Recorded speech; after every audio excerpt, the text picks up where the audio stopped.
के गठन के साथ पीएम विकसित भारत के संकल्प को पूरा करने में जुट गए हैं। वहीं नतीजों के 53 दिन बाद भी विपक्ष उसी मोड में है। मोड हर मुद्दे पर सियासत करना, मोदी की छवि को डेंट करना। पिछले 10 सालों में वक्त बदल गया है, लोगों का जीवन स्तर बदला, लेकिन नहीं बदला तो विपक्ष की बॉयकॉट पॉलिटिक्स। लेकिन पीएम मोदी ने 2047 तक विकसित भारत का संकल्प लिया है और वो पूरी जी जान से जुटे हैं। 3 वर्षों में लगातार 8% ग्रोथ के साथ, 8% ग्रोथ के साथ हम आगे बढ़ रहे हैं, हम ग्रो कर रहे हैं। आज भारत में पॉजिटिव आउटलुक, इन्वेस्टमेंट और परफॉर्मेंस एक प्रकार से अपॉर्चुनिटीज की पीक पर है। विपक्ष ने चुनाव से पहले बड़े बड़े दावे किए थे, लेकिन चुनाव खत्म होते ही उसकी विकास की राजनीति की नियति बदल गई और अब विपक्ष में हम बड़े तो हम बड़े की सियासत तेज हो गई। और हिंदुस्तान के आम लोगों को राहुल गांधी जी के ऊपर जिस तरीके की टिकी हुई है, उसमें इनकी मन में जलन पैदा शुरू हो गई है। ममता बनर्जी की शायद जलन थोड़ा जरूरत से ज्यादा हो गई। ऐसे में सवाल ये कि क्या राहुल के बढ़ते कदम से ममता घबरा गई है? सवाल ये भी, क्या विपक्ष को विकास की राजनीति से एलर्जी है, इसलिए हर मुद्दे पर सियासत करता है? और सबसे बड़ा सवाल ये कि क्या विपक्षी नेता खुद को बड़ा नेता बताने के चक्कर में देश का भविष्य बिगाड़ रहे हैं? पूछता है भारत। क्या पूछता है भारत? भारतीय जनता पार्टी के राज्यसभा के सांसद है, वरिष्ठ नेता है सुधांशु त्रिवेदी जी जुड़ रहे हैं मेरे साथ। समाजवादी पार्टी के वरिष्ठ नेता हैं, राष्ट्रीय प्रवक्ता हैं भाटी जी जुड़ रहे हैं मेरे साथ। वरिष्ठ पत्रकार राहुल देव जी जुड़ रहे हैं मेरे साथ। पूर्व राज्यसभा के सांसद संजय जी जुड़ रहे हैं मेरे साथ। सतीश के सिंह जी वरिष्ठ पत्रकार है, जुड़ रहे हैं मेरे साथ। मैं सबसे पहले तो मेरे साथ आज प्रेजेंट राज्यसभा के सांसद भी हैं, पूर्व राज्यसभा के सांसद भी हैं और भावी भी हैं। क्या है भाटी जी? भाटी जी हाथ जोड़ रहा है। पूर्व भी है, प्रेजेंट भी है, भावी भी है। मैंने पूछ लिया क्योंकि इस देश में सुधांशु जी 2 ही 3 चीजों की कमी नहीं होती है, एक नेताओं की और दूसरा ज्ञान की। तो आज मैं ये चाह रहा हूं सुधांशु जी, ये जो नीति आयोग की बैठक होती है, क्योंकि लोग कह रहे नहीं आए तो क्या हो गया? अगर कांग्रेस प्रशासित राज्य के 3 मुख्यमंत्री नहीं आए, हिमाचल प्रदेश के सुक्खू जी, कर्नाटक के सिद्धरामैया जी, तेलंगाना के रेवंत रेड्डी जी, तो क्या हो गया? कोई पहाड़ टूट गया क्या? दे वर बिजी। तो अगर आप ब्रीफली जरा समझा दें प्लीज कि कितना महत्वपूर्ण है ये नीति आयोग की बैठक। सुधांशु जी, थैंक यू। वैसे तो मैं कहूँगा उसको अन्यथा न लिया जाए कि नीति आयोग जैसे विषय पर बहस करने के लिए आपने भाटी जी को सही बुलाया है, अन्यथा इनके ज़्यादातर प्रवक्ता तो फिर वो किस लेवल पे जाके बहस करते हैं वो एक अलग चीज़ हो जाती है। मगर अब मैं बताना चाहता हूँ आज जो ममता जी ने किया है नीति आयोग की बैठक में, देखिए उन्होंने बहुत सही किया है।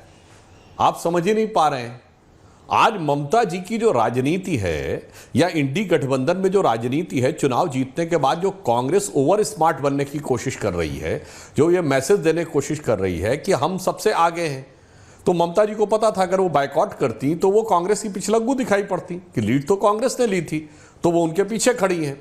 अब उन्हें दिखाना था कि वो आई और उसके बाद कुछ ऐसा करना था कि देखिए कांग्रेस से ज्यादा अटैक उन्होंने बीजेपी पे किया और कांग्रेस से ज्यादा अट्रैक्शन खींचने में काम किया। आप याद करिए पिछली जो बैठक थी खड़गे जी के घर पे, अखिलेश यादव जी वहां नहीं गए मगर ममता जी की रैली में गए। और आपने एक और सेंटेंस मार्क किया, जब ममता जी बाहर निकली उन्होंने नीति आयोग के नीतिगत विषय पर जो बंगाल का विषय रखने वाली थी एक लाइन नहीं बोली। उन्हें कहना चाहिए था हम ये योजना लेके आए थे, हमारा ये प्लान था, हमारा ये मॉडल था, जैसे हम लोगों ने विपक्ष में रह के गुजरात मॉडल दिया था और हमें इस बात का दुख है कि ये प्लान हमें नहीं रखने। उन्होंने ये नहीं बोला, उन्होंने कहा जी हमें बोलने नहीं दिया गया, हमें 5 मिनट बाद माइक बंद कर दिया गया, जबकि सरकार ने कहा ऐसा कुछ नहीं हुआ। सभी मुख्यमंत्रियों को पहला अपना वक्तव्य रखने के लिए 5-5 मिनट का ही समय मिलता, उसके बाद वो विस्तार से वो विषय रखते हैं। तो एकदम बात साफ हो गया, उन्होंने बाहर निकल के पॉलिटिकल बयान दिया और उसमें सेंटेंस क्या बोला, उनसे पूछा गया कि आपको लगता है ये बंगाल का अपमान है? उन्होंने कहा नहीं, ये सारी रीजनल पार्टीज का अपमान है। आप जाके ममता जी की बाइट देख लीजिएगा। तो हकीकत में ममता जी अब सारी रीजनल पार्टीज के मन में जो खौफ पैदा हो गया है उस खौफ का रिप्रेजेंटेशन कर रही थी, क्योंकि कांग्रेस रीजनल पार्टीज के दम पर ही आगे बढ़ी है। जैसे वो असम में AIUDF को निपटा कर आगे बढ़ी है, इवन तेलंगाना में TRS को निपटा के आगे बढ़ी है, महाविकास अघाड़ी के वोट के दम पे वहां पे आगे बढ़ी है महाराष्ट्र में, और JDS हमारे साथ है मगर JDS का वोट खा कर कर्नाटक में आगे बढ़ी है। तो अब सबसे बड़ा खतरा है समाजवादी पार्टी, राजद और ममता जी को। तो वो इसको भली भांति समझ रही हैं, इसलिए अब उन्हें यह दिखाना है कि हम कांग्रेस से अलग हैं और कांग्रेस से बीजेपी की लड़ाई हम ज्यादा बेहतर लड़ सकते हैं। तो जो कुछ उन्होंने किया उससे अगर मैं एक लाइन में कहूं कि कोई सूरत बदलना मेरा मकसद नहीं है, मेरा मकसद है कि हर कदम पे हंगामा होना चाहिए और मेरा हंगामा मेरे साथी से ज्यादा होना चाहिए। बस ये उनकी राजनीति का सार है।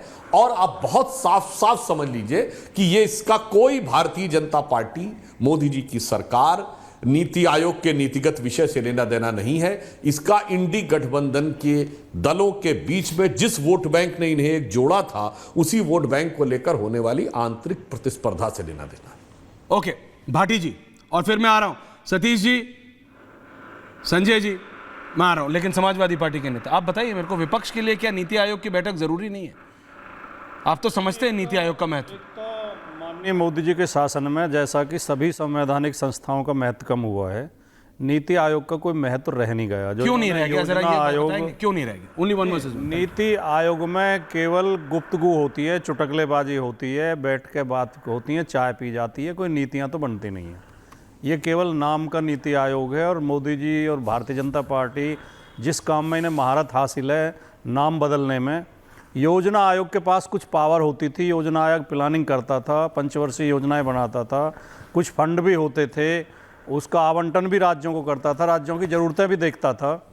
नीति आयोग का कोई ऐसा काम दिखाई नहीं देता कि जो जिससे ये महत्वपूर्ण माना जा सके कि नीति आयोग ये काम कर रहा है। दूसरी बात, जो ममता जी ने सवाल उठाया, अगर हम एक जो कई बार से मुख्यमंत्री हैं, जनाधार वाली नेता हैं, एक महिला हैं, एक शालीन और सभ्य और मतलब महत्वपूर्ण नेता हैं, अगर उनकी बात पे हम थोड़ा बहुत विश्वास कर सकते हैं तो फिर उनकी बात का वजन है। और अगर हम कहें कि नहीं, भारतीय जनता पार्टी के अलावा सब झूठ बोलते हैं, केवल भारतीय जनता पार्टी ही सच बोलती है और सच बोलने का ठेका केवल एक ही पार्टी ने ले रखा है, तो फिर उनकी बात को कोई वैल्यू बचती नहीं। वो कह रही हैं कि बाकी मुख्यमंत्रियों को 20-20 मिनट बोलने दिया गया और उन्हें 5 मिनट बोलने के बाद ही घंटी बजानी शुरू कर दी गई, उनका माइक बंद कर दिया गया। तो उसके बाद वो बाहर ना आती तो क्या करती? एक मुख्यमंत्री को इस तरह अपमानित करना बुला के, भारतीय जनता पार्टी के लोगों के पास अगर बड़ा दिल होता और लंबी सोच होती तो उन्हें तो विशेष सम्मान देना चाहिए था ममता जी को, क्योंकि वो इंडिया गठबंधन के बहिष्कार के बावजूद नीति आयोग की मीटिंग में पहुंची थी। तो उन्हें समय देते, उनकी बात सुनते। अब जिस तरह का मोदी जी ने किया है वितंडा, उन्होंने कहा कि 2.5 घंटे तक गला घोटा गया, बोला नहीं। वितंडा कहते हैं, मतलब एक जो आम बोलचाल की भाषा में कह देते हैं ड्रामा, ड्रामा कह देते हैं। अच्छा, तो हिंदी में कहते हैं वितंडा, वितंडावाद। अच्छा, उन्होंने कहा कि 2.5 घंटे तक गला घोटा गया। लेकिन लोकसभा की कार्रवाई तो सबने देखी थी, जब नेता विपक्ष राहुल गांधी बोलने के लिए खड़े हुए और उन्होंने केवल स्पीकर को संबोधित किया, तभी भारतीय जनता पार्टी के सांसदों ने शोर मचाना शुरू कर दिया।